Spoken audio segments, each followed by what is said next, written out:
the wave load, if you wish to use that term, is part of it. So we'll always do a 2 on, 1 off, change the load to then off. What I found is the reason I did that is because I found by if you do 3 on, 1 off, that your power output's already dropped.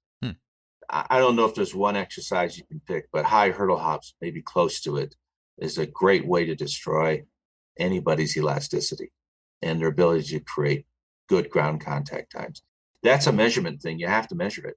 What heights does somebody achieve their best ground contact times at? So you can then maybe go a little above it, a little below it in terms of the hurdle heights. That was Randy Huntington, and you're listening to the Just Fly Performance Podcast.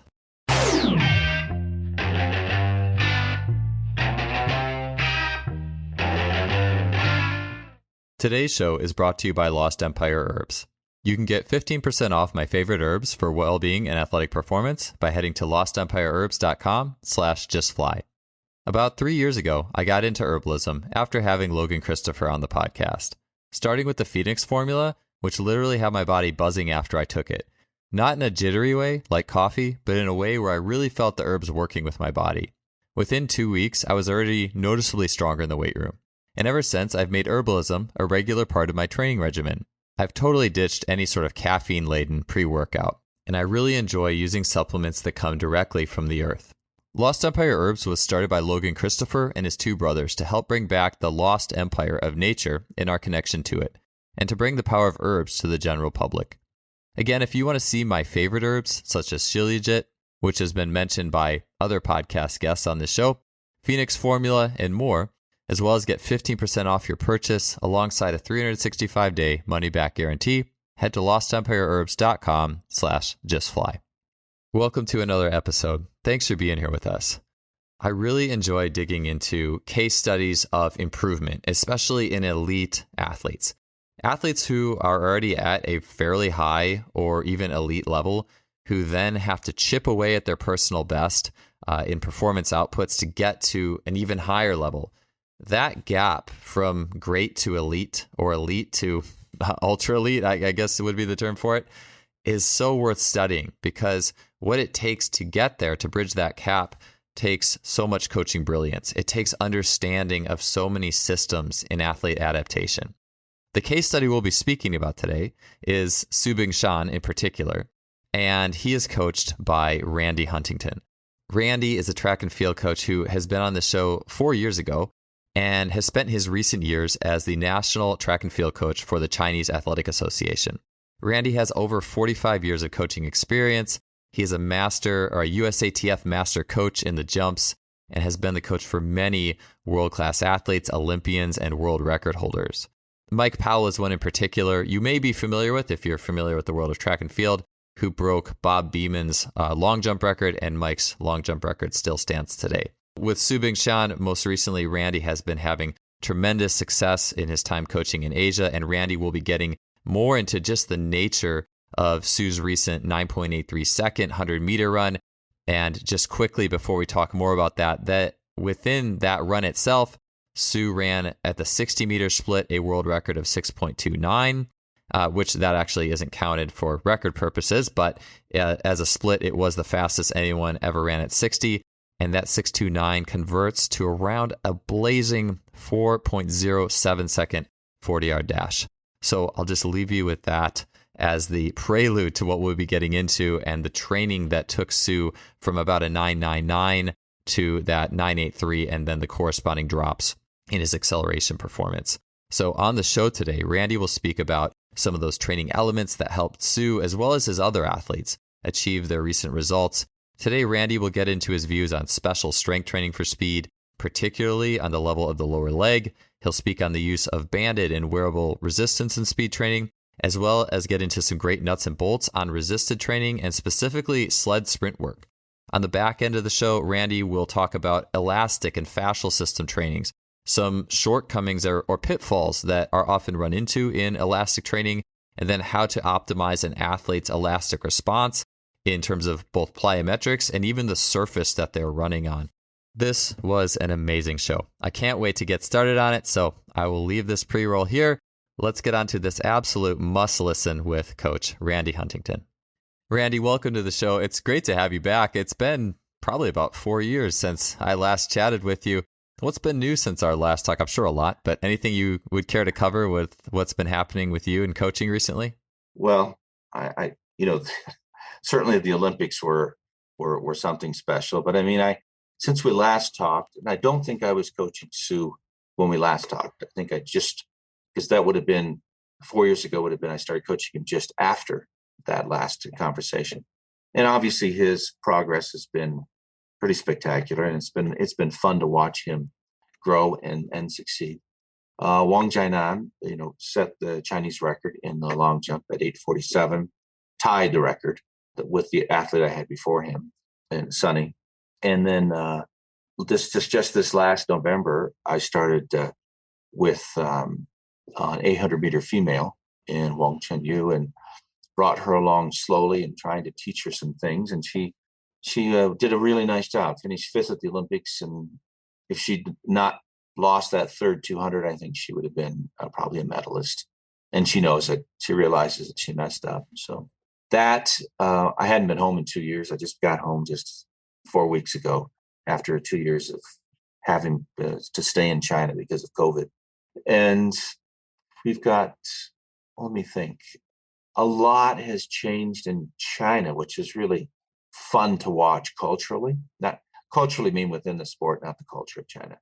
To see the warm-ups, for instance, the Chinese now do warm-ups. Everybody did the exact same warm-up before. I don't mean like kinda. I mean every single track athlete in the country did the exact same warm-up, and then that's all changed. They're all starting to individualize their warm-ups. They're starting to understand warming up. They're starting to understand sprint mechanics. They're starting to understand the start. Dr. Mann has been over a few times. He's also helping everybody understand that. So I think we'll see some changes in the next quadrennium. Maybe not Paris, but by 28, you might see some young kids finally come out of China that are there's going to be more than one Sue. 1.5 billion people, there has to be more than one Sue. Yeah. That's awesome. How old did you say that long jumper was again? Who set that? There was a national record at what age? Well, yeah, he's 1994. Okay. Or 96. You see, he was world junior champion in 2014. So he was 18, 14. That's 7 years later. 25. He's 26 or 27 this year. Okay, got it. Might have been almost 19, yeah. For some reason, I thought you might have said like 37 or something, or 47. No, I was like, I must have heard that wrong. No, he's not that old, no. Yeah, but I know Sue is older, though. We were just having this conversation before. Yeah, she's 32. Yeah, that blew my mind. Like, not only did Sue set that Asian record and run 9.83, but at having like not very long legs, is a little bit older. I mean, I think a lot of people, especially people who are listening to this who aren't really in the track crowd, could you just tell a little bit more about how impressive that accomplishment was and what he ran and kind of the lead up to that? Well, I think the impressive thing in Sue's case is that he ran 6:29 for his 60 meters and 3:73, I believe it was, for the 30, which would be the fastest times in history under any conditions, whether you're in 100 meters or you're in a 60-meter race. And I don't know that he'll race World Indoors this year. We haven't really decided, but it would be really great to see him and Coleman just light it up, in the 60. Particularly if they could do it in the 60 where they didn't have a wall at the end, which, where they don't have to start deaccelerating before they get to the end, because they are, he at 6:29 was under the current world record and at sea level, whereas most of the fastest 60s in history have been done at elevation. I'm not sure if you know this offhand, but all the people, the American football based, if we're looking at all the times and records, like, do you have any idea what that comes out to for the 40? I mean, I know Christian ran 4.12 in the 40, so we're obviously talking faster than even that, right? Yeah, it's probably the 407, 408 range. Nice. I think that's like the kind of stat that if that you show that to everyone who's really into American football, people are like, whoa, because 9.83, obviously that's cruising in the 100, but it's not the fastest by any means, but you think Bolt ran 6:31 or 6:32 when he ran 9.58 when he went into under 9.6, and Sue was faster than that. Now, of course, there's a difference because he's got a 0.895 GT versus probably a 120 GT. I mean, I think there's almost 30 centimeters difference between their leg lengths. It's not quite that much, but I don't remember exactly. It's huge. Yeah, almost a foot, like GT being greater trochanter, right? Yeah, Like, greater trochanter length. Sorry. Yeah, Yes. no worries. It's just funny. I'm almost like chuckling in my head thinking about two sprinters standing side by side, and one's legs are literally like a foot longer. I mean, it's like you can see it when they're racing. I mean, if you look at 2015 Beijing, I think they raced together. You can just see them standing by each other, and I mean, it's Su's about this tall, to Bolt. I mean, there's almost a foot difference in height. Su's 5'7", almost 5'7", and Bolt, of course, is 6'5" or so. Yeah, it's tough to compete with that. It's tough to compete with it. Yeah, I remember. Speaking of Ralph Mann, I think I don't know if this was in his book that's out. I can't remember the name of it exactly offhand, but it was something to the tune of, if you're this height, and I'm sure leg length being the bigger thing within context of that height, but I think it was something like 5'9", and I'm sure maybe the leg length associated with 5'9", but if you're 5'9" or shorter, like, you cannot set the world record in the 100 because of how insane your frequency would have to be. I don't know how much that, or, I, even with what Su was running based off of the possible times, it's just, to me, it's just mind blowing how someone who is that height could run that fast. Yeah. I mean, he was over 5 steps per second. So, which is only one or maybe two other people have ever done. We've got, if we can get another centimeter or even a centimeter and a half out of his stride length, particularly from 60 meters on, maybe we can get him under 9.8. Hard to say. That was pretty. I mean, 9.83 is pretty special. Yeah. It's going to be hard to duplicate that, but we're going to try, see what we can do. Being a year older, and we're just going to look for ways to improve, particularly the last portion of his race, not just technically, but the last portion of his race, energy system wise as well. So, looking at his progression, so last time we talked was right before you had started working with him, or maybe right when. What are some key things that you feel like were really helpful that helped bring him from that around 10.0, 100, and I'm not sure what he was running in the 60 at that time, or equivalent to 40, but 654. Okay. Or so. I think he might have run 650. I think he ran 654 or 650. I can't remember, in Portland in 2016. He was fourth. The very first thing that stuck out to me was looking at his scientific numbers. His ground contact times were really slow. He just wasn't reacting to the ground like everybody. Now, was that because he had bad shoes? Was he not getting the most recent spikes? What was it? Well, I had a good feeling what it was. I took him over to the Kaiser machine, Kaiser seated calf, and just tested him to see what kind of power he had. His power output was about 735, 36 watts, which was weaker than my weakest female triple jumper. So he had no power, no ability to sustain the forces he was applying to the ground. And then where the rubber meets the road is, the key. So our first goal was to just get that soleus strength as high as we could get it. To give you an example, he's now in the 26 to 2700 watt range. So he's 4 times more powerful. Yeah. And that's a concerted effort to do that. I knew that he was relatively strong. He's much stronger now. His squat is at the 175, 180 kilo range, which is 2.7 times his body weight or so. And we're still doing him all velocity based. His Kaiser squat power output is well over 3,000 watts. His belt squat is well over 3,000. It's over 4,000 watts. So everything we're looking at is power. And so, and in his case, I knew that one was the ground contact time. 2 was technically what was he doing. He was still a lot backside. He had a huge ellipse, a big wheel behind. He wasn't balanced. He was turning over, but he didn't have any stride length. So my goal, and then his start was really, really, even though he was a quick starter, he wasn't a fast starter. he'd be ahead of people. He was quick, but then he was done. I mean, he was done at 25 meters. They didn't catch him this last time. They didn't catch him actually until 70 meters or 75. But he hit his max velocity, I think, around 58 meters or so. I don't have that number in front of me. And we got to push that out a little bit farther. So to get his overall power, lower body power higher, and then elasticity wise, he couldn't rebound off the ground. He literally didn't know how. He didn't have the coordination to rebound. So we started getting him into just double leg, easy, low amplitude rebounding, and then slowly brought that up. Things like that. It's not rocket science. It's looking at the weaknesses, making sure that you can change those, and then finding the right tools.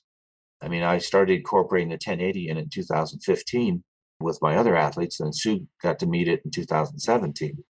And that, of course, helped us start immensely.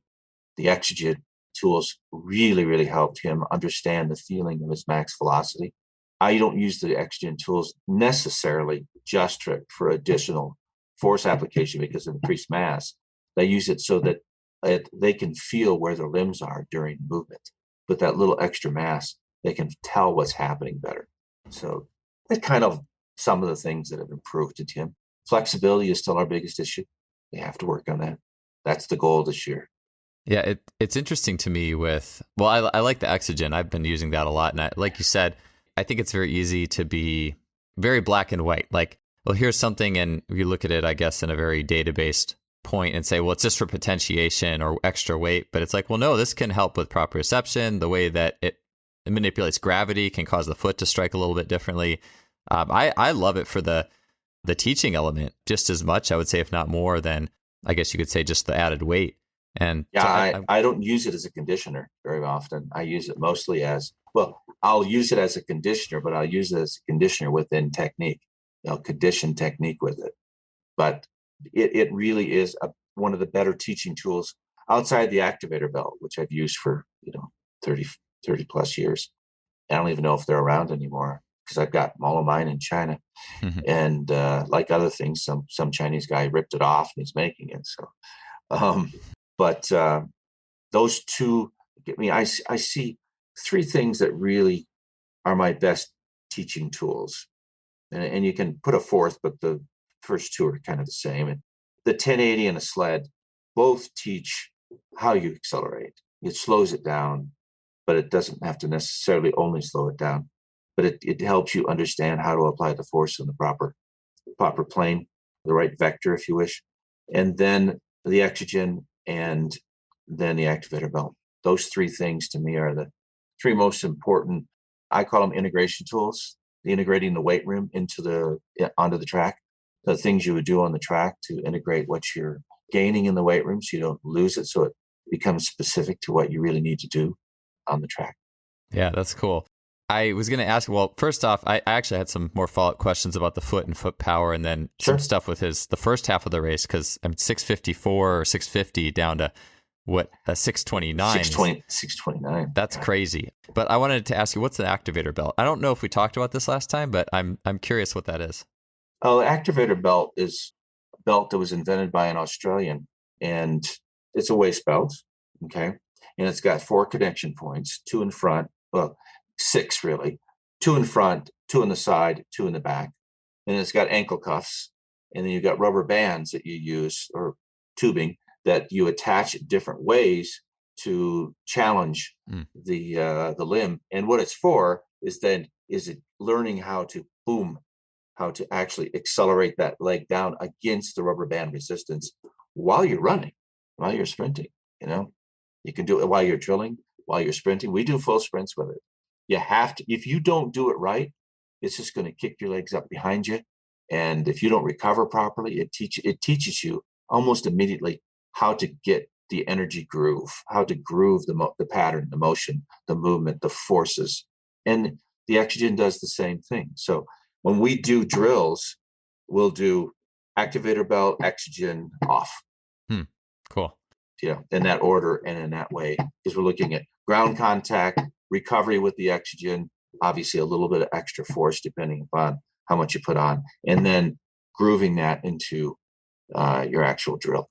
Yeah, with some of the online track and field clients I've been working with, I've had them utilize some Exogen-based stuff or Lila-based stuff. And I mean, you could do this with any. I remember back in the 1998, 99, there was these like little thigh sleeves that Don Beebe, a NFL football player, was endorsing, and it was kind of like, it was almost like a thigh-based, like a way to that was about 12 years after we were using them, when Don was using it, brought that one out, because we were doing thigh weights and thigh pants back in the 80s with Mike and Willie. And that was one of the first things I used, because you can't underestimate the need for the psoas and the other hip flexors to be really powerful and strong. Somewhere out there on the internet, there's a picture of Asafa's psoas versus somebody else's, and I can remember who was it. I mean, it is amazing how big the cross-sectional area of the psoas is. And it's something that if you look at what Ralph's talking about today, it is what he is addressing in the 400 meters and 200 meters in terms of specific fatigue in the race. So, yeah, and hip flexors is a question I had for you down the line a little bit. It was Lance Walker, a previous guest, was mentioning something about the hip flexors and you and Joseph Coyne and things like that. And so I'm excited to get to that. It's interesting because back when I was using those, I was like 16 or 17, and the workout was something to the tune of like do 3 or 4 sprints, like 30 or 40 meter dashes, and then you drop it or don't use it for the last one. Or I think either that or I just decided to do that. I forget. But it was always awesome to take that thing off for the last couple sprints, and you felt how much better you were on that last one.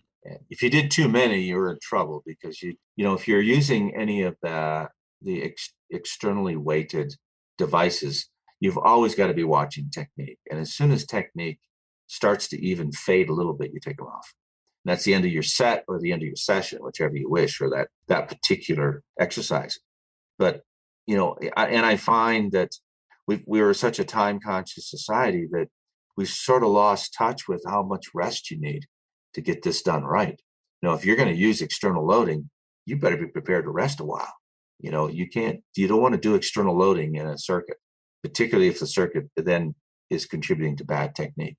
So and I think most of the coaches out there these days look at the technical model first, train the model, get the model right, and then create a fitness level for that model. That's the second part of the equation. I wanted to take a quick break from the show to tell you a little bit about our sponsor, simplyfaster.com. Simplyfaster.com is a fantastic coaching resource, not only on the level of their blog and all the information they put out, but also on the level of their online store. With the click of a button, you can see and purchase the technology that is utilized by so many of the world's great coaches. In simplyfaster.com's online store, you can have access to training technology such as blood flow restriction training, timing systems, including the Freelap timing system, bar speed tracking devices, a variety of resistance training machines, such as the K-Box, and also Kaiser training units, which Kaiser training units being strongly recommended by sprint coach Randy Huntington, for example. You'll also get access to motorized sprint training units, such as the 1080 Sprint, force plates, and much more. You can check that all out by heading to simplyfaster.com. That's simply with an I, faster.com. Let's get back to the show.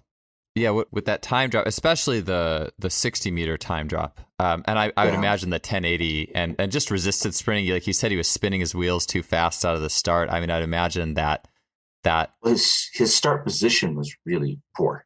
I mean, it was really poor. His feet were way too close to the line, so it gets a quick start, but it doesn't give a fast start for later on. The 1080 is another piece that a little bit. It's funny because with what JB has done in France and looking at the heavier sleds and stuff, I still use a relatively heavy sled, but my 1080 rarely goes past 13 kg, because I'll test it and look at where do they hit their maximum power, because power is 2 components, force and velocity. So at a certain part of the year, I'm looking at the force component for increasing power, but later on, I want to look at the velocity component for increasing power. So I'm always monitoring the power output and whether the force is higher because we're increasing the force or it's higher because we're actually getting faster. So eventually you leave the force alone and you just keep getting faster and faster and faster, because you want that to be, you want the power to come from the velocity side. Gotcha. After the initial step out of the blocks, not the initial step, the initial contraction. So really the really heavy sleds is more for that first like step or two, and then beyond that it's optimal power zones. Yeah, you lose it. I mean, it's really 2 steps. It's not even 2, it's really 1. It's just the first step, because the first step is you got to push off the back, and then as soon as you push off the back, that foot's got to come back down very quick, and you've got to have a quick switching. You still can't do that under the load of a heavy sled. What it does do with a heavy sled is it teaches you how to apply force to the ground and the range of motion that you need. You have to emphasize range of motion on the heavy sled. So you want to be strong through the range of motion you're going to be working in your start. Gotcha. So for people who don't happen to have a 1080, a great tool, obviously, but might be out of the price range of a few people. So just advice, if you don't have something that's super precise and allows that, if you just have a sled, what would your, I guess, advice be for people looking to build sprinters and just kind of have a general gauge on, okay, this is the time for the heavy sleds. All right, now we can move past this into more of a power with a less of a speed decrement. Do you have any thoughts on just general principles? In the past, what I do is I'd certainly would, a heavy sled to me is a sled with pretty much close to your body weight, not quite. And then we would half the body weight, and then we would quarter the body weight. Now these are just general, because for instance, most young women have a real hard time coming out of blocks because they're just not strong enough. They just aren't strong enough to come out of blocks well, starting blocks well. So the sled gives them that sense of how much force it takes to actually move their body. There are other cheaper versions. There's some isokinetic devices you can attach to the fence. You can double, triple tube somebody for 3 or 4 steps. You can take and load them up with a little extra body mass. That would be a chest heavier than what Exogen actually allows you to go to right now. There's just different ways you can get those first 3 steps. I mean, at step 4, what are you at? I don't know, 70% of your velocity already. I can't remember the exact number, but that tells you how important those first 4 steps are. Yeah, I forget if it was Ralph Mann's research or someone else's, and Chris Corfist at one of the track football consortiums was highlighting this as, and maybe JB Marin had spoken on it. I'm not sure exactly who. I'm sure it's probably been maybe multiple people, but Ralph for sure, yeah. Like the 0 step idea, like basically that your velocity at step 1 is pretty highly correlated to where you'll be at like 30 meters. Although I'm sure that if you're just over just pure force and you don't have power and running technique ability, that you're going to fall off at that point. But there was some very high correlation to that early acceleration and just what you even see in step 1 or step 2. Yeah, I mean, we spent the last year and a half working on that on Su. Just step 1, because he fought me on it at first because it felt so odd, but just to get his step 1, that first step on the ground, that certainly sets up the rest of the acceleration pattern. And many people are very passive in that first step, and that's a very active step. And by active, I mean it's active that way, and you see people just set their foot on the ground rather than bam, and actually applying force with that first step as well. Obviously in the blocks you're applying force, but then that very first free step, boom, you've got to be able to apply force back into the ground with that step. Yeah, I think it might have been Cal Dietz on this show. He was talking about the different segments of a 20-meter dash, 20, and it was a rudimentary formula where you had like your 10-yard split, your 10 to 20 split, and using that. But then he had gone further into the 0 to 5, and he had mentioned that portion was the most impacted by just like pure leg isometric strength, almost like you needed to have this. And I almost look at the same thing of like a very heavy sled. It's a similar realm. Like it's not moving very fast yet. It's a very impulse driven kind of strength. That's not like, it's only, the muscle's only going to be activating for a very short window. It's not like a squat. It's really, really, really short. That's why you're like, you need max strength for what, 300 milliseconds. And then you're out, you're done. Now let's start going. Because you're already moving. You've already overcome the inertia of the body. Once you've overcome that initial inertia, it's a new game. So getting the body to move at rest into those next steps. Once it's moving, your joint speeds are so high that your max strength becomes almost irrelevant. Yeah. It's too fast. And to go backwards for a quick second, and to get Sue to understand, particularly when we were talking about the ground contact times, but to get him to understand, and for most athletes to understand, that this is non-volitional. You cannot voluntarily contract as fast as you do in the sprints. It's beyond the ability of the human body to hit the ground and have ground contact times that fast. And it is completely elastic in nature. So this becomes a big part, because even that first step, the reason I brought that up, even that first step becomes elastic in nature pretty quickly. The first few steps you're grinding it out a little bit, but with the great sprinters, it ain't a much. It's not a lot. And Rolf Ullmann and his buddies in Malmo had started, and Rolf and I talked about this when he was with me in China. But we come up with some indexes, the elastic indexes. It'd be good to have him on the show to talk about this, because it'd be much more specific. And we're starting to find a way to actually measure the elastic ability of that athlete as an index. So instead of an RSI, it's a little bit different, because as I see it, I use the term, and people talk about it a little bit now, but DIS, dynamic isometric strength, where there really isn't a true isometrics. It is this point between eccentric and concentric, because it's always in elasticity, it's always eccentric to concentric. And I think these guys have found a way to measure that, and that's vital for us in sport. That is really one of the key things, and that's why I think it'd be exciting for you to have them chat about it. So yeah, I'd be really fascinated in that. I've experimented with some different forms of even just RSIs, and as well as the idea that an RSI, a double leg RSI on a mat, is not, it's still way slower than a single leg sprint contact. There's definite differences there. Not even close. And it's different than a single leg RSI on a mat. Yeah.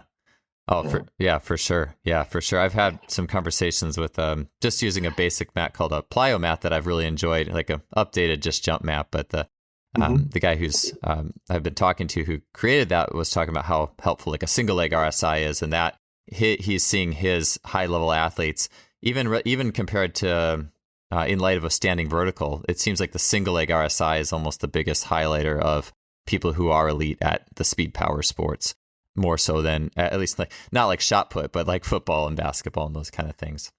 Well, it'd be interesting, many years ago, not many, but probably I would think the last time I had a conversation with him was probably 2010 or 11 or somewhere in there. But there was a system out there called Train Your Frame. Are you familiar with that? No, I'm not. There's a couple of brothers out of Arkansas, and there's still some doctors that still have the system. But what they were doing is they were looking at the anthropometrics of different sports, and what anthropometrics actually puts you in a better position to succeed. So, for instance, with the jumpers, we're seeing a 1-to-1 ratio, close to 1-to-1 between femur and tibia. And now when you look at RSI, I think you'll start to see, if people would start measuring femur length, GT to knee notch, D notch down to ground, you start to see these RSI indexes would be reflective of the anthropometrics available to the athlete. So they'd be at an advantage. There's just a mechanical advantage to jump. Yeah, for me personally, I always felt like I was aware of these things even when I was in high school. I remember I'd be sitting on the bench in basketball and looking at like the guy next to me who was the same height, and my tibias were like pretty much the same or longer, but my femurs were always shorter. Like I have short femurs, and I was a high jumper, and I always think, well, what if my femurs were just a little bit longer? That would have been helpful. So it's interesting with the 1-to-1 ratio. I mean, it makes definitely makes sense to me. Well, and it may not be 1-to-1 for others. Like Wang Jianan is not, and I think that's why he has so many knee problems. He probably would have been a better soccer player, to be honest. He's a very good soccer player as it is. But that's one area that I don't think we measure well enough as part of our testing systems. Interesting. we measure height, we measure weight, we might look at arm length on occasion, but we don't look at the whole system. And the train your frame system, and mind you, was it perfect? No, but I think it was part of what should have developed further. I believe the Canadians had an anthropometric system that was pretty darn good as well.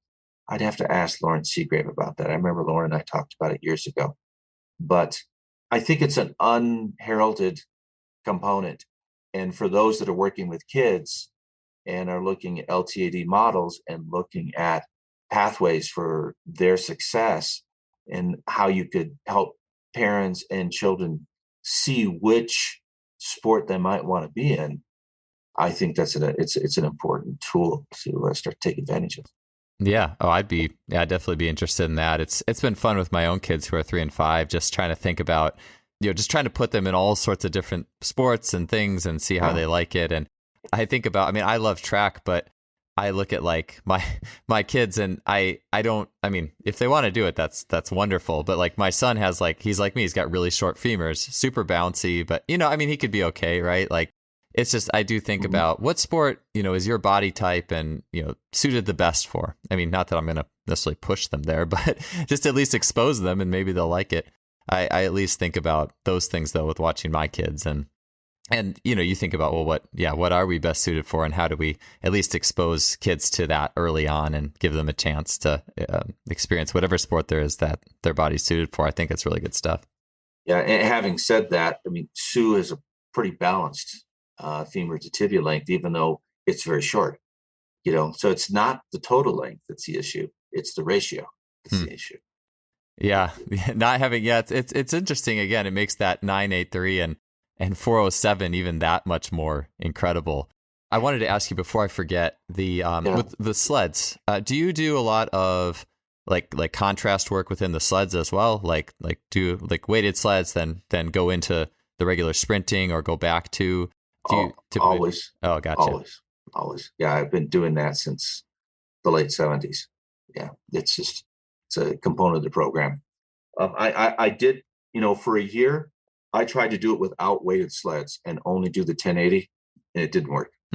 So there is something to be said for using mass to overcome the inertia of the body, the initial inertial load, the impulse inertial load, if you wish. And then the 1080 flies or whatever system you want to use at this particular point. And I don't want to do an ad for 1080 at this point because there's other devices that I think probably are better now.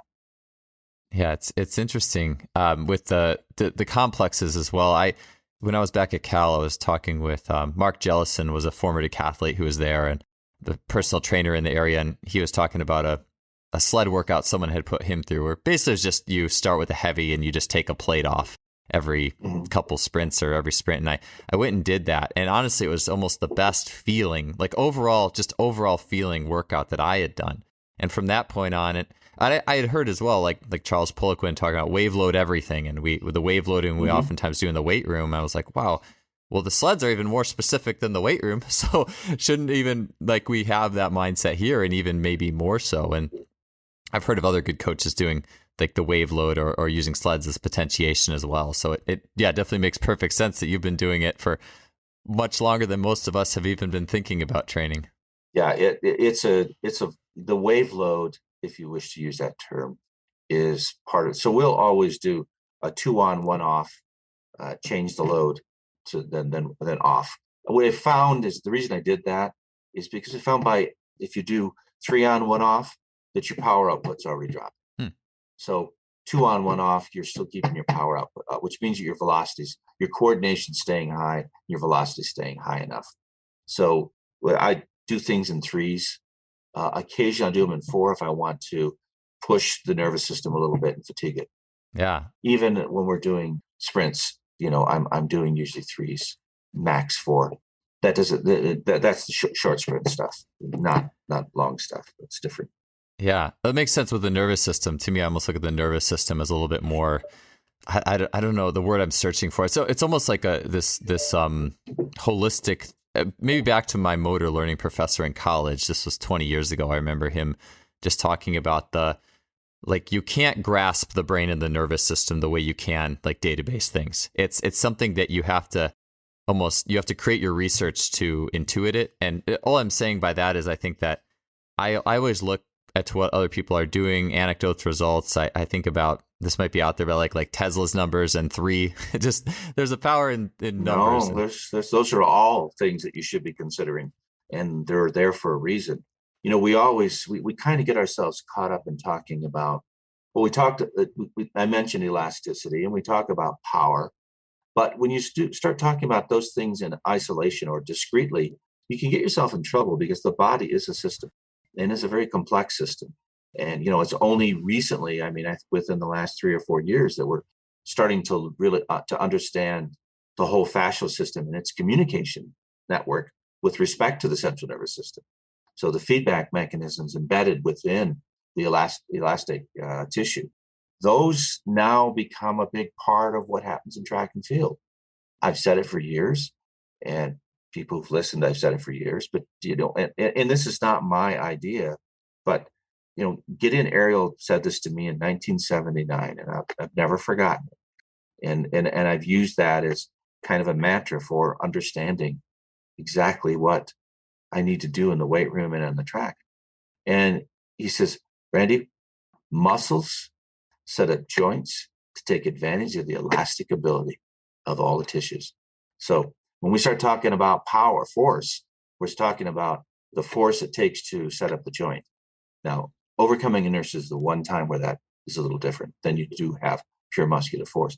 Once you're past that, you're starting to look at, how do these muscles set up these joints to take advantage of elasticity, which is so much stronger and so much more powerful than anything we could create in just a simple muscular contraction. Unless you've got a huge amount of adrenaline going and you got to pick up a car or something. Yeah.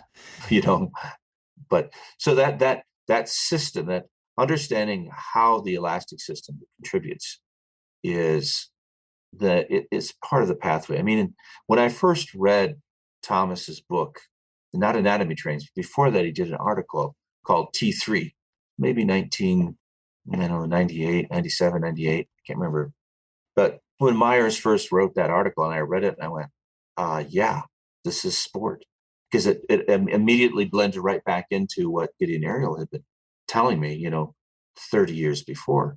And now I understood more that, Thomas was really explaining now what the elastic system looked like. And of course, Stecco and others in the Prague school, they're all now elastic. And obviously much of it is still based on Buckminster Fuller and a lot of the tensegrity concepts that come with what we've seen in architecture. The human body is, the model for all that.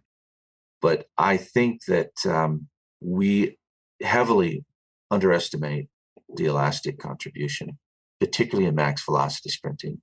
Now I'm saying that now it's 2021, but I've been saying it since 1989. So, it's changed. People are starting to look at it, but boy, that's the whole goal, is to figure out how to get the athlete to access that elastic ability.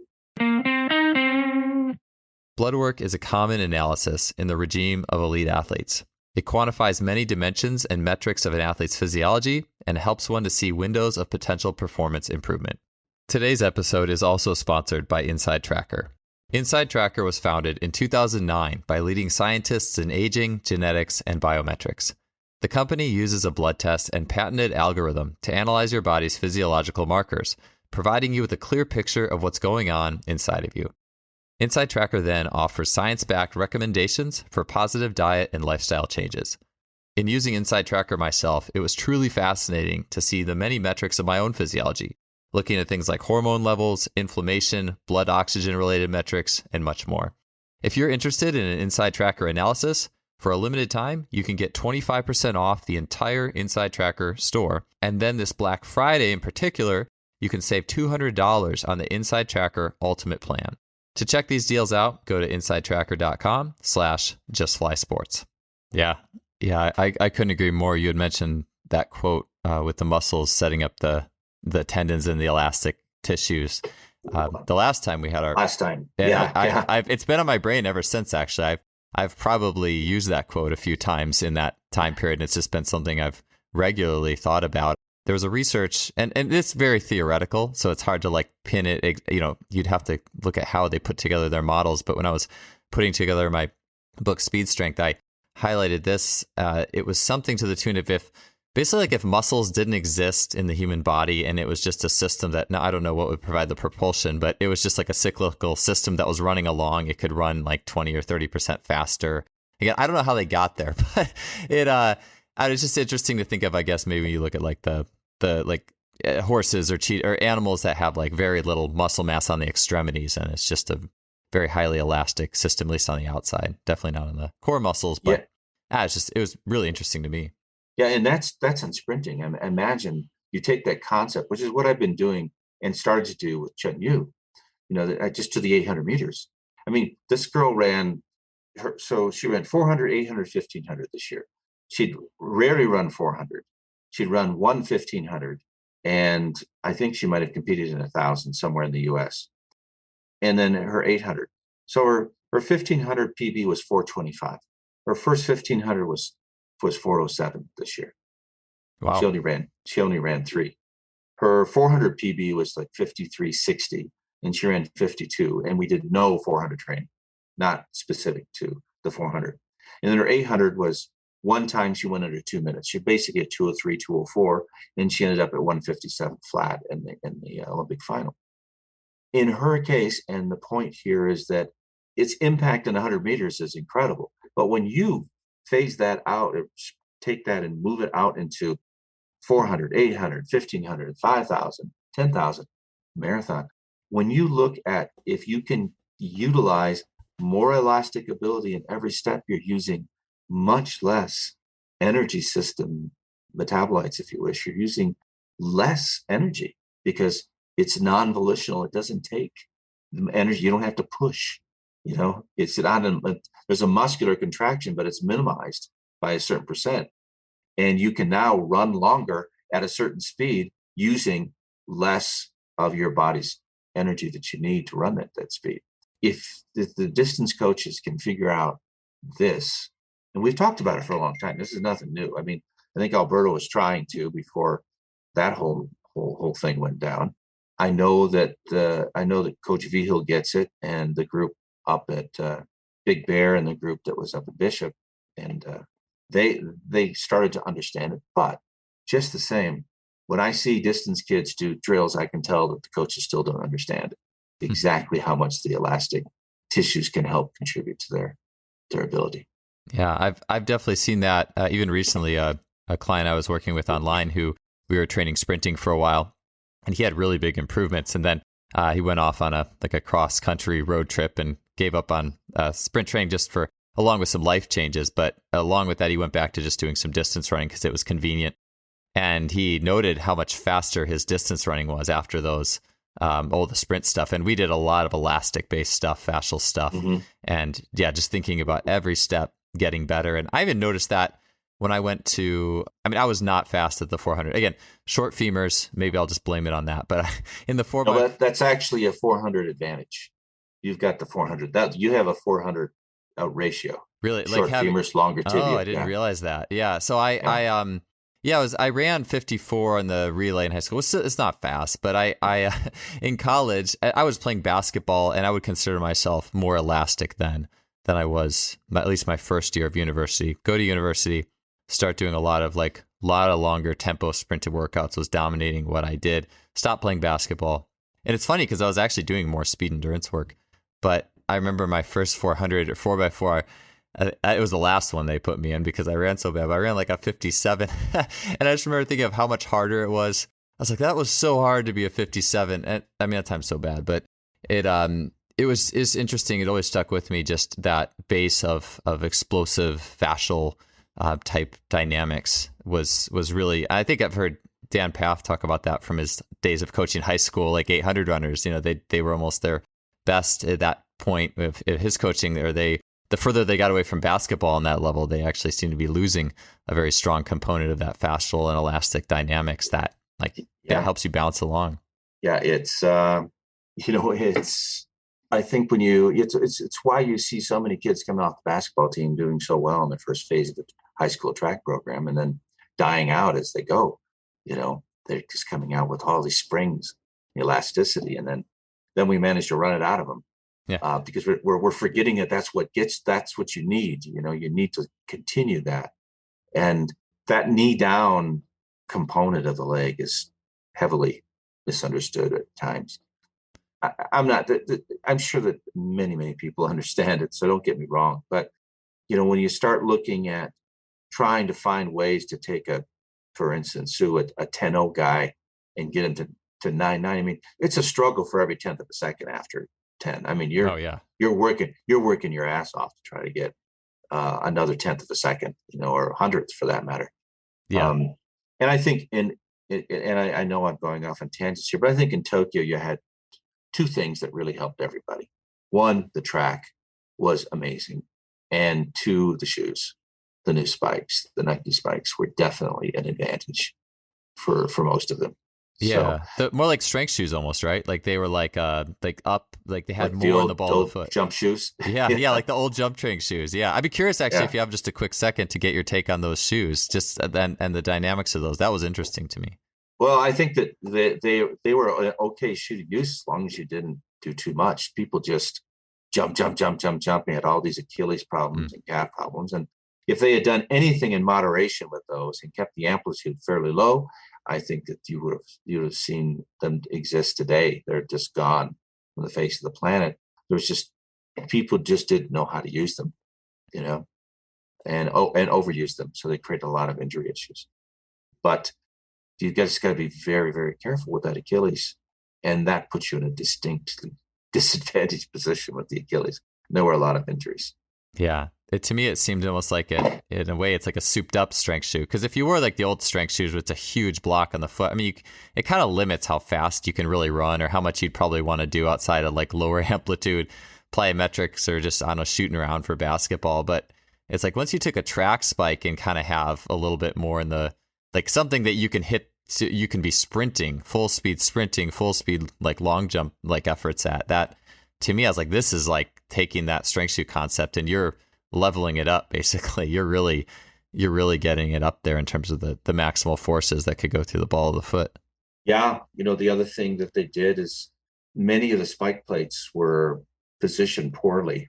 The spikes, particularly, were positioned poorly with respect to the sesamoid. So a lot of them were in front of the sesamoid, would put you at a mechanical disadvantage. Your spike, that spike's got to be underneath the sesamoid, and then you can use that big toe appropriately. But if you get it in front, you get the wrong lever system. If you get it behind, you got the wrong lever system. So when people choose spikes, they really need to be looking at where that inside spike is here on the sesamoid. If it's there, no good. If it's there, no good. So, and that was a big problem for years and years of just trying to get them to. They could have even done an average of people's big toe lengths and probably done a better job of spike positioning. Yeah, I guess it makes sense to me. Like the ball of the big toe, or like I never next pair of track spikes. I don't want to make this completely about track, just in respect of all the strength and conditioning community listening, but it does make me think about. And I've heard David Weck talk about like the timing of like just feeling the sesamoid, or the timing of when the force gets to that sesamoid area, or I've started the process of cutting up shoes occasionally. I learned from Adarian Barr, who's been on this show a lot, and like the idea of cutting out the area that's between the ball, the big toe, and then maybe the pad, just a little teeny bit. But like to me, it just respects that sesamoid is that lever. Is like we talk about the big toe, but it's that ball, the big toe, sesamoid area being just really important to be able to use as a lever. And I can see how if you put a spike in front of it or behind it, that would really be bad. So this is interesting to me. Yeah. And people don't, many people don't even make it to the big toe. They're coming off their second MP and they're running. They don't even make it to the big toe. So yeah, it is for sprint coaches, particularly up through the 400 and then the distance. For a long time, the distance spikes had a really short spike plate. Those, I don't even know how they ran. And I'm surprised that they didn't have many more injuries. And they may have, because the spike plate was horribly positioned, better now than it has been. But that was the spike plate. So the spike went with the spike plate. And I think that everybody now starts to understand that big toe and sesamoid is key. Yeah, that's really cool. So I do want to get back to, there's a few questions I want to circle back to. I kind of got these like hooks that are lying in some of the earlier things you said. So we'll see how many I get back to, but maybe I'll start with the earliest one. So you were talking about the fascial system, muscles setting up elastic. And I know we talked about this last time. I don't know how far we necessarily got. And you've already alluded to it, like just that impulse, that 300ths of a second or something you have where that collision is happening with the ground. And as well as like the idea of basketball and losing elasticity. What would you say your philosophy is on then training the fascial system, like things that need to be in the program? Maybe we talked about this last time too with some of the Chinese athletes who had only done kind of one thing their whole life, like they didn't play team sports or whatnot. I'm not sure how far we actually got into that, but I'd be curious your take on just how do I make sure an athlete's elastic and fascial systems are a priority in this program? Well, one, their fascial system, I'm not going to say speed is set, but their fascial system is their anatomy.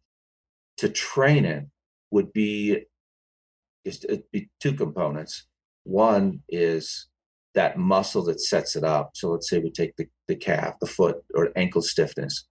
We know that you're going to have certain muscles in the lower leg that are going to have to be isometrically contracted to set up the fascial component. And that's true whether it's acceleration or it's going in max velocity. Obviously, in acceleration, there's going to be a little foot push. In max velocity, there's relatively less than that. So to train it, we go back to low amplitude. One of the things at low amplitude training for kids and that 8, 9, 10, 11, 12-year-old, they just do it naturally outside. If you just go watch them, they're jumping and playing and they're training their elastic system all the way through.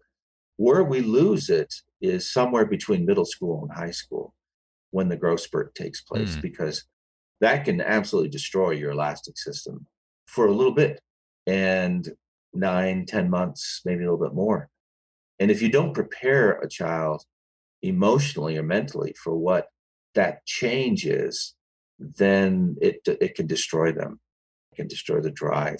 They certainly won't compete as well. There's other things happening, and they're gonna want to walk away because no one explained to them that this is normal and this all comes back over time. You get your elasticity back. I didn't realize this myself until I wore earth shoes, because I was a pretty good jumper, but I started wearing earth shoes in 1977 for a year, and my vertical jump was like gone, because the earth shoes had the old negative heel. I just kept stretching slowly over a period of time, stretching out my Achilles, and I lost the elasticity in my calf. And I had almost a meter vertical jump. So that was down, went down like, I don't know, 0.7 or something like that after that. Wow. So yeah, it's a big deal. So jump rope, little mini hurdle, all kinds of jumping exercises, but not high amplitude, low amplitude, and let the tissues deform just enough to start adapting to those smaller stresses over time, so that they build the strength of the specific elastic tissues. They will adapt to these small amplitude jumps. Then you can get ready for larger amplitude jumps further in your career.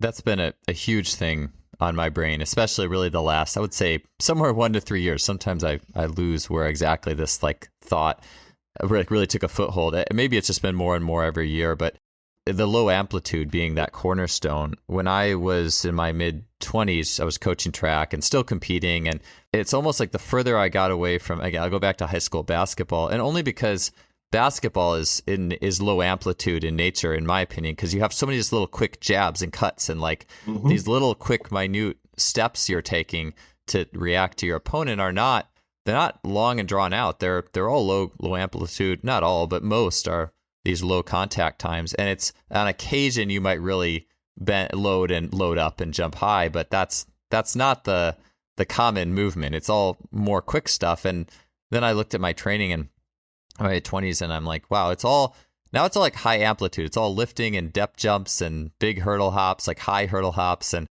I don't think it really hit me the way it at least did.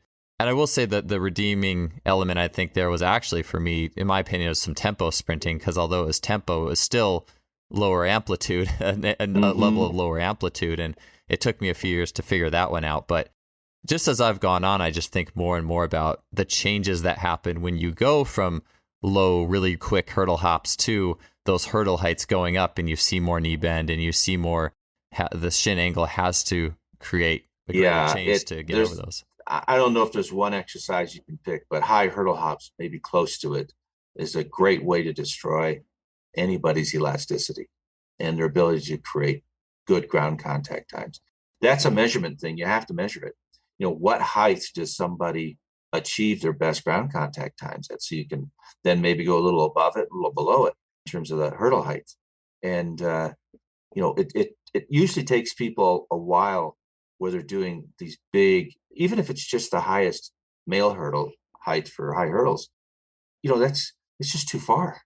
The amount of force. Now, if you want to use it as a strength training workout, where you're trying to create forces, that's one thing. But do not think that it's increasing your ground contact time or your ability to do things quicker, because it's not.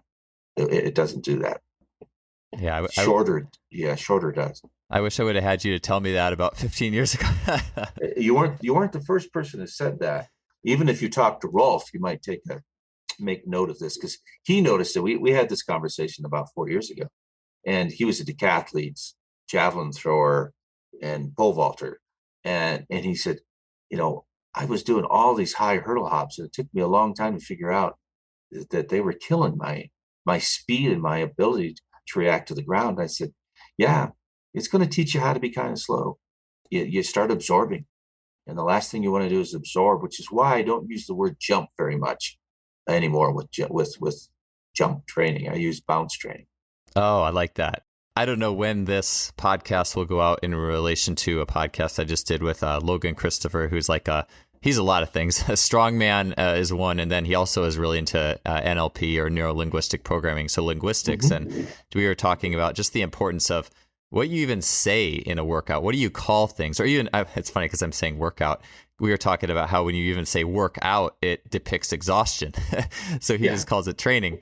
And so it's just funny. I'm like, okay, I need to create a list and all these habits that I've put myself in. I love balance training over. Yeah. And NLP is, something that we discovered.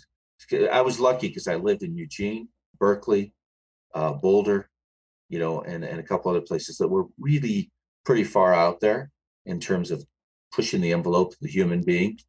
And so a lot of this stuff I was exposed to pretty young, NLP in Berkeley in the 70s. Yeah. This is the stuff that you just go, okay, I see why. Yeah, now try using NLP in a foreign language. That just goes out the window. Cueing goes out the window, because you can't figure out how to cue because their words don't work, particularly in an object-oriented foreign language. That's why bounce came up. Bounce came up back when I was coaching in Korea, because they just didn't understand jumping. They kept trying to jump. I said, no, I don't want you to jump. I want you to bounce off the ground. So we had to find the Korean word for bounce. Nice. Yeah. Or you have to bring a golf ball out or something and deflate a basketball. I was just, I want you to bounce, so you're doing all these crazy things. And of course, like an idiot, you're always just raising your voice to try to get the message across, which doesn't work with anybody. And no matter whether you're speaking the same language or not. Yeah, I had a good conversation. Kibwe Johnson's episode was out not too long ago, talking about being coached by Dr. Bondarchuk, and how actually, in many ways, the language barrier just made him figure out, embody stuff and spend time feeling more on his own, and how that was an interesting component of it as well. Yeah, I want that, and I also advocate for peer teachers, so there's and I've said this for years, and there's that Latin term similar to this Latin term, docendo discitur, or docendo discitas, something close to that, which basically says one learns by teaching. So if I want them to really learn this, I make them go teach another athlete.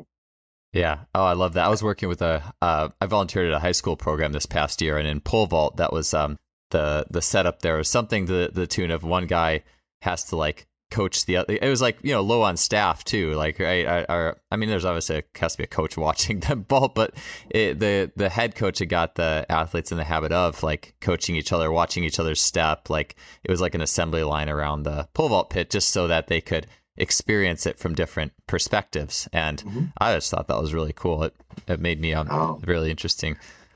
The pole vault's one of those events where pure coaching can be really, really good, because they're all kind of discovering the same thing at the same time. Go, oh, I got it. You got to feel it here, or look for that. And again, you got this 6'2" guy with long arms trying to tell a 5'5" guy to, do something, and it just doesn't work. But just the same, the 6'2" guy's learning it for him, even though he may not be able to get the 5'5" guy to achieve the same thing. So it's really important, I think, at every level, as long as you have at least one competent athlete who can communicate what you're trying to get across. Yeah, it's interesting to think of like you almost would learn too. It's like, well, maybe potentially like the 6'2" guy would be like, oh, well, that didn't work for this person who's way shorter than me, and this is what's uniquely a strength of mine. And I think that's they'll learn that. Yeah, definitely. So yeah, moving I want to move back to actually, I mentioned one other thing. Yeah, there's a couple other things. Yeah, I had two hooks that are still in my brain here from before. So I'll go back to the furthest one, lest I lose it. I wanted to get into so Su's foot strength. You mentioned that was really poor, and maybe along the lines of elasticity, we could. I'd be curious. And you also, it seemed that because I'm actually trying to arrange some things in my head. It seemed like the first part of his race, respectively, was the part that improved the most. And obviously, the top end speed's the hardest to improve, anyways. But I'm curious how foot strength played into all that. Just because, from my perception, I've always thought that that reactive foot strength correlated a little bit more after 30 meters or so. But then at the same time, I also realized that if your feet or ankles are mushing in those first few steps, that's obviously a huge problem. And so I'm curious how you trained that foot strength. So with that you saw the lack on the Kaiser. I know you mentioned like the quick plyometrics, and then how you saw that show up in his improvements, be it in acceleration or transitioning or top end speed. Yeah, so we would do several things for that foot strength. One, of course, is the seated calf, because I start with soleus, because it's usually the most underdeveloped or undeveloped muscle in the lower extremity. And then we would go into jump squats, calf bouncing jump squats, sometimes on an incline, sometimes flat. More often than not with the Kaiser rack, because it's faster than. So it's kind of hard to understand. But if you have mass, all mass reacts at the same speed. You can't accelerate mass at anything more than 9.8 meters per second. Everything is the same in every weight room in the country. But when you go to a Kaiser and then you add in 60 kilos or 70 kilos of air, now you're going to be accelerated down faster than 9.8 meters per second. And your body starts to adapt to that. When Ralph came out the first time this year, he's measuring ground contact times, and he's like, I've never seen ground contact times like this. Not in anybody, not even in Coleman. He goes, what the hell are you guys doing? And I told him, I said, well, there's two things. One, we're getting really, really elastic and powerful. Two, and it's this track. And because we had in Shenzhen, we had the same track as Tokyo, and I keep a 1-inch steel bearing with me, and I took it to the track and I dropped it down, and it popped up to about 71 centimeters from 1 meter. So almost a 70% energy return. Then I took him over to the other old track, and it was like 41, 38. Wow. It was not double, but close. And I said, this is why. And so if we're going to do anything in Tokyo, we got to figure out how to use this, because this will kill you if you don't know how to use it. It'll destroy your sprinting if you're not patient. And I learned that from Harry Jerome. Harry was brilliant. And he wasn't running on synthetic tracks all that much back in the 60s and 1960, 64. But Harry said to me, he said, Randy, the key to the 100 meters, the max velocity component, is you have to wait for the track to give something back. And at that point, that's when you feel and go, because you hit this harmonic with the track, and then it summates the forces. So now you're actually coming off the track faster with more power. And that's when you let your stride length go. And, to his credit, Carl was brilliant at it, just brilliant. He was the most patient sprinter, and he waited and waited. And when he felt that, you could just watch his races. You can see when he feels it and he goes. And it's not going to occur until somewhere between 65 and 80 meters. It's really late when it starts to occur. So when it can't occur until you hit max velocity. So you have to hit max velocity first, and then you go through this, and you just be patient and wait, and then the summation of forces will start to take place. It's different on every track, and that Tokyo track was crazy. Do you think that you could? I love that, by the way. I was the whole timing thing. I've gotten more into, especially like the last 5 years, like Alexander technique, and just like getting more into the feeling and sensing and reacting world. I learned a lot of that from swim as well. And there was a recent podcast I did with Darian Bauer. We were talking about like even in bounding, like you can wait for that and feel that point when the ground goes back to you. And I think bounding's maybe a little slower, like it's easier. With sprinting, I mean, it's fast. Like I find it harder to feel that. And like you said, like you have to like almost wait for it. And then I'd imagine that it's probably something you can only do to an extent on those high energy return tracks. Would you say like versus like grass? Like could you even feel that on grass? Basically, you can only do it in racing. Yeah. It's the one part of practice that you can only do in racing, because you can't really get there on a track, because you're just never going to be the same. You're never going to give that 100% in practice. It's not going to happen. You may give 100% time, but it's not your 100% effort still. A flying 30, but a flying 30 is still short. It's not, it's not out there. So that concept, and it doesn't have to be a high energy return track. It just has to be using whatever energy that track gives you back. Each track's going to give you something. And that's basically the purpose of going out there the day before, is to try to feel what the track's going to give you. And if you can feel it and utilize it, it changes the last 20 minutes of your race. Yeah, that part of one of the things that you said back 4 years ago that I've kept with me, and I think about this quote often, is you had talked about the idea that a mass-only model doesn't work. And I think about, like, there's the data and then there's the actual harmonics. Like you said, there's the feeling. And if it's just like punch the track, pure numbers, you miss that. I don't think you can really achieve the harmonic, if that makes sense. At least I would. Yeah, if you're only looking at force in, you're missing force out. Everybody talks about it, but I don't know that enough people practice it. Enough people practice trying to feel it, and it doesn't happen overnight, by the way. And when you say you can't feel it on the track, most people can't. Not initially. It's taken Sue almost 2 years to feel it. And he probably, in all honesty, would have felt it earlier, because we've been talking about it and trying to get him to feel it in training, but he has not had enough races. Coming to Tokyo this year, he ran, I think, 300s. May have run 4. The number's low, put it that way. He's not raced enough to ever feel the event. And this next year, one of the goals is to get him to race enough to actually start to feel his pattern, his race pattern. You can't just come out. If you do that, you're always going to be great at acceleration, but you're never going to be good enough to feel your max velocity. You got to race enough to feel max velocity.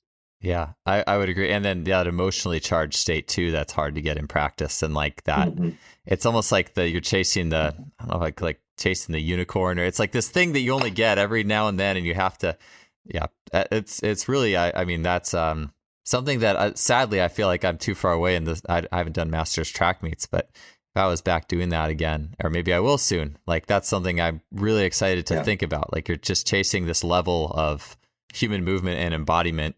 that is only available in a certain time frame. And yeah, I guess with track too versus other sports is a little bit different, but they're really cool to think about. Yeah, I mean, going back to, let's say, doing ankle bounces or exchanges or just straight bounces or even little jump squats with the Kaiser squat with air. When you just use a regular bar, that's 20 kilos, and you've got your body weight that's 70, it's 90. You just do a little bit of the math on the heights and then the velocity that it's coming back down at. You're going to see how much more force there is, and then you have to get better and better at being quicker at that. So I don't think there's any one single better exercise than a ankle bounce or jump squat on the Kaiser rack for increasing the ankle stiffness outside of course, the setup. The setup comes from the soleus, but the gastroc is the active elastic component there. So with Su, like he was that week with that when you first started working. Oh, yeah. You would say that a lot of that improved strength came, and I was going to allude to this, but like not just from like what's like, oh, you're weak on the Kaiser test, so let's just do the Kaiser. I'm sure the jumps is probably what gave him that strength more than anything than just being on the single or the, what do you say? The Kaiser seated calf is pretty hard to duplicate anywhere. It is one of the most unique and underestimated pieces of equipment ever made. Dennis made that for Willie Banks and Mike Powell and I. Oh, really? Back in 1987. That's when he first created it. And the first time you get on it, you're like, oh, okay, yep, this is different. I got you. And so you have to have that kind of strength. I think someplace I've got a graphic, I don't know where the heck it is, displaying the soleus's forces compared to the gastroc, and just in running, not even in sprinting, and it's like 3x and the soleus is like 8x. Wow. I mean, it's substantially more, which means that you better get that thing strong. Su can do 200 kilos on there now and hit over 2,000 watts at close to 200 kilos. That's pretty explosive. Yeah. It's pretty strong. So the strength base is set up. Bill Sands has always said strength first in the power equation and velocity second. That's really cool, because I was thinking, I briefly mentioned the hip flexors. Lance Walker touched on it, but I've done a few episodes recently. One was with Dave O'Sullivan talking about physio, talking about how important the soleus was, and he was going into it on a little bit more of a functional rudimentary level with some exercises that I've used to really good success. I've really enjoyed them. But in looking at what you're talking about, it's almost like, okay, now you can go to the next like high performance level there by, it's basic, right? It's simple. It's not super complicated, seated calf raise. But with the Kaiser, you're probably hitting really explosive isometric, like you're increasing the eccentric component. It's also in a bent knee position. And that made me think about just how much Su's, like his 40 or his 60 got better too. I'd imagine those early acceleration bent knee positions, that was probably pretty helpful. Would you say? Yeah. The soleus contribution at bent knee is huge. Your first step is, 90-degree angle. It's soleus. There's no gastroc in that, in terms of your force, receiving the force on the ground. So, and once Su got strong enough in the hips, now he's creating more force into the ground. And now I have to be able to get him to not absorb that force. And initially he did, but then as time went on, he's getting stronger and stronger and stronger. He still has one foot he absorbs a little bit in. And that is part of getting that foot adjusted, making sure everything's functioning well in that foot. And I think calcaneus, maybe a little posterior, drop talus, but I don't normally have anybody who can adjust those in China for me. Hopefully we will this year.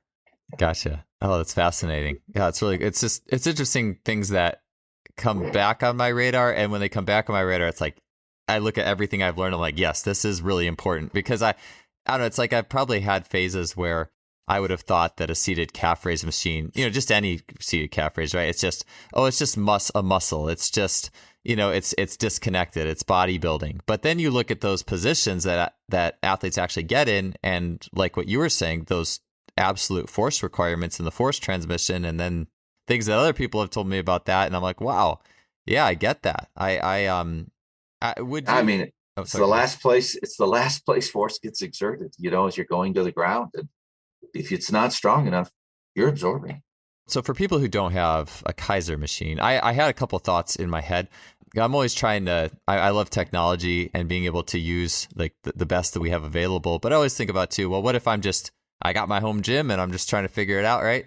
Well, one, I know this is a machine too, but like the Marinovich training system, they had like the super cats, and I've seen pictures of Gary and Marv like pushing down Mhm. on the super cat as the person's jumping, like throwing them into the eccentric manually. Yeah, yeah, yeah. And I've seen, so I'm sure, well, if you had that, you could do that. But what I was trying to get at is, do you ever do plyometrics where I've seen this done where like a coach or a partner is standing on a box above a individual and is like throwing them back at the ground? They're doing little bounces, right? And the person has their hands on their shoulders and they're kind of throwing them down at the ground with each jump or things like that. I mean, I guess you have a Kaiser, you don't have to do that, but You don't have to do that. No, and that's and that's the same concept as utilizing air. Only difference is you've got more control and you get to see exactly how much power you're producing immediately.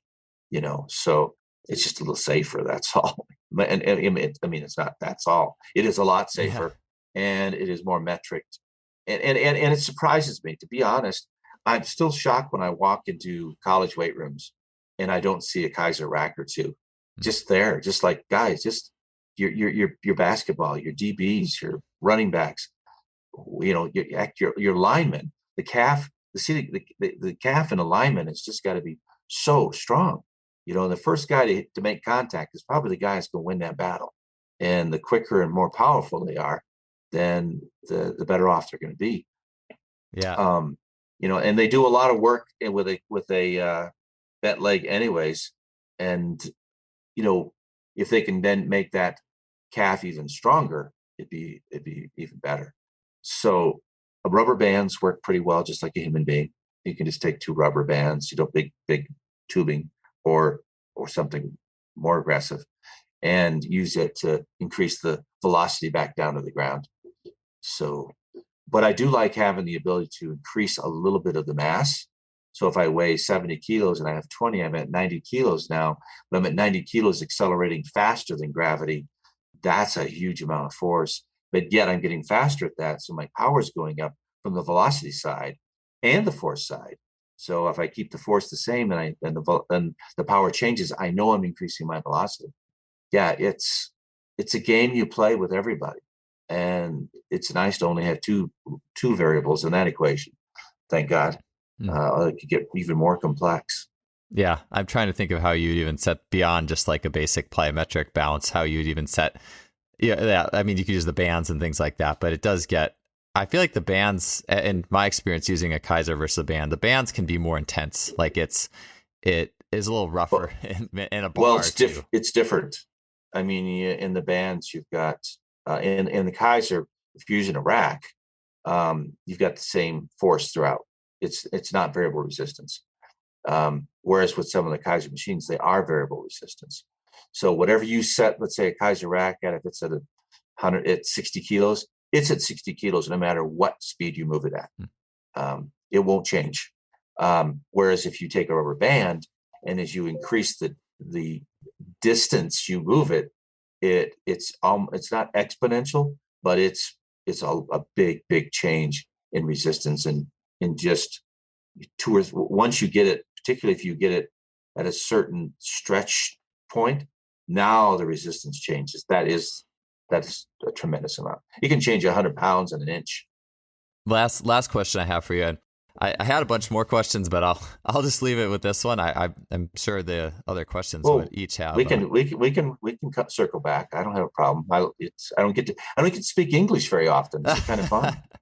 Well, perfect. Well, I got plenty more questions. So let's definitely we'll give you another opportunity sometime here down the road.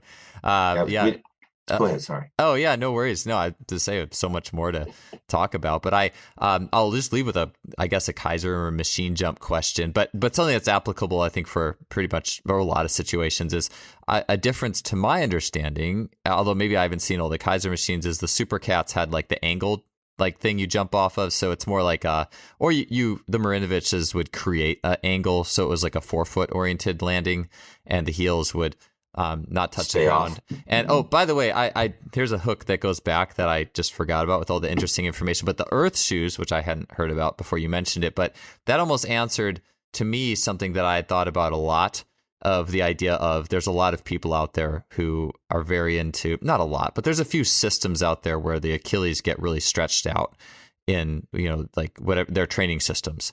And I've always just had a bad gut feeling about doing that. And I know Darren Barr's been on this podcast a lot as well. It says like your range is your range with your knee going over your foot. And I think there's a lot of truth to that. I think you need to be able to pronate and the bones of the foot need to be able to move. But I had always wondered, like, because I never wanted to do it or with my athletes or the athletes I worked with, but like of what happens if you really stretch out the Achilles and really get into that. So I guess that kind of, although wearing those shoes around all the time is probably going to be a lot more extreme than just doing some stretching exercises here and there for sure as well.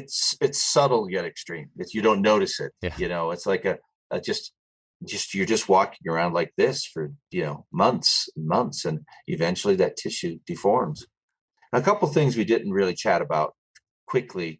I use the safety squat bar extensively. The Kabuki strength transformer bars, the gold standard in my opinion these days. We do a lot of hex bar squats, whether it's with Kaiser or without. And one of the integration tools that we don't talk about or have not talked about is the shuttle MVP, which I've used since the mid 80s. Oh yeah. And I love it, and for kids, it's a great way to start teaching them how to feel that reaction. Just how do you feel that elasticity in the quad calf complex, so they can learn how to create more force in that horizontal sled before you take them vertically. Yeah, I know Chris Corfist is really about that shuttle MVP. I've been able to use it a few times, so it's cool to hear that. It's also something that can be faster too, right? It's like sub-gravity, and you can. It is. I mean, you're going out and that's bringing you back in faster, and that's the game. That's if you want to improve things. You're overloading the eccentric, and you don't want to go too far. It's like it's like having high hurdle hops. You put too many bands on, you're going too far. Then you've really lost the training, the KPI, if you wish, that you're trying to train at that point. Yeah, I've been watching Sir Chris's stuff and over the years, and it's nice to see he's doing things that we've been doing all along. We just haven't talked about very much. I mean, most of the things that he's doing are things that we started doing in the early 80s and up through as a technology change. We adapted to doing them with new technology and made it better. So he's done a great job educating and bringing some good stuff to the table for another generation of coaches. Yeah, with going back to the earth shoes quickly, I also, it makes sense that if you're walking, it almost teaches you to be on your heel too. I mean, I guess you could say what you want about the Achilles getting overstretched, but like it's also like teaches you to not transition the ball of your foot very well either. I can see that you too. Walk differently in them for sure. That's so weird. I just, but like the opposite of that. So, what do you think then about like the like ball of the foot base? Like if you were to do a super cat or a Kaiser and it was like you're doing jumps off of a slanted board versus the flat ground, do you think there's a big difference between the two, or do you think it's what's your take on like a ball of the foot oriented squat jump or not? I don't think it makes much difference. I think the angled board is inherently more dangerous. And the people I work with, I don't have a lot of them. And with the professional athletes, I can't afford to get them hurt. Mm-hmm. So I tend to stay away from those things that might hurt them. Now, if they've done a considerable amount of heel running, you probably can get away with it. They're probably okay, because that means they've adapted to that lower kinetic chain is adapted to any of the forces you're going to apply. And you won't hurt something. I mean, I've seen people. I have a Chinese athlete that I coached in China. She's one of the first Chinese athlete to get a Division I scholarship. And she's a freshman year, was with us, never had an injury, goes her freshman year, takes a step backwards to start her long jump approach and pops her Achilles. Where does that come from? I mean, how does that occur? It's so benign, and yet you totally tear an Achilles just stepping backwards. Never had any problems. But she had told me her foot was bothering her 2 weeks before. And I told her then, go get your foot adjusted. They didn't have anybody adjusting feet. I mean, if you must get your foot adjusted if you're a jumper, sprinter, thrower, I mean, distance runner. It's just, it's like having a race car. They change the motor, but when it comes right down to the track, that driver's feeling what's happening in the tires and the suspension. And you've got to keep your tires and suspension right.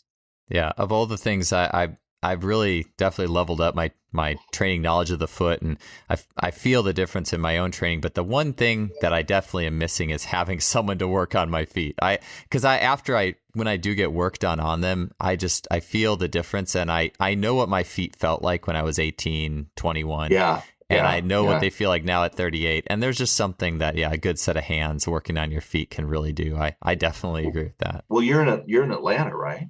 Cincinnati. Oh, you're in Cincinnati, right? I'm sorry. Well, Cincinnati, I have to think about it for a second. Who's in Cincinnati? But I think there's at least 2 people there that are very good extremity adjusters.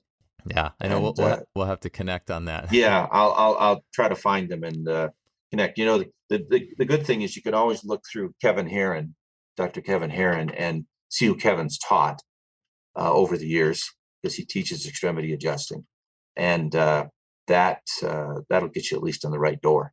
Yeah, for sure. That's awesome. I'll have to check that out. Randy, I've had such a good time talking, man. We've gotten through. I always know the good conversations. I mean, they're all awesome on this show, but the ones where I think that there's just so much depth in the material when we only get through maybe like 4 questions in the list. So I think that this was definitely one of those. Feel free to circle back. I'm home until January, so we can come back, and once I get my office finished, I'll be a lot more settled. So I feel a little more relaxed with doing stuff. Yeah, sounds good. Well, thank you for being on the show. It was nice talking to you again after 3 or 4 years, whatever it was. Well, I appreciate it. I appreciate the opportunity to speak English.